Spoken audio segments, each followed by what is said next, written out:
Hello there and welcome to another one of our Lexical Lab 1 minute English videos. If you like this video, make sure you subscribe to our YouTube channel and check out our website www.lexicallab.com to find out more about the online English language classes we offer.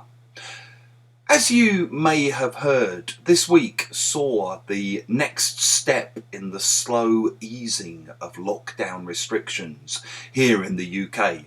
On Monday, we were allowed to go back and eat inside restaurants, drink inside pubs, theatres and museums and cinemas were allowed to reopen, and so on. And like a lot of people, I guess, I'm feeling this weird mixture of exhilaration and slight dread.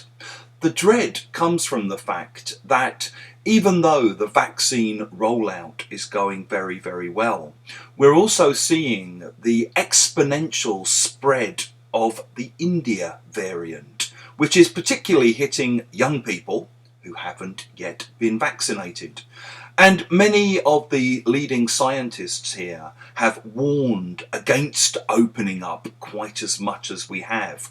And to be honest, we've seen this happen before. And what worries me is that unlocking and opening everything up flies in the face of most scientists' advice.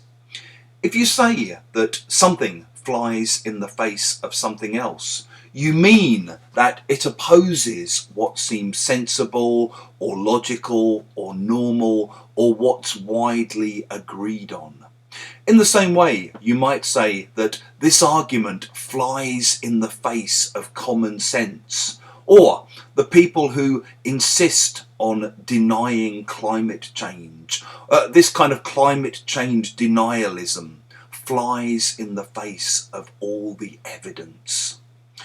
If you have enjoyed this video, make sure you click the like button. It helps us with the algorithm. Share it with your friends, your colleagues, your students.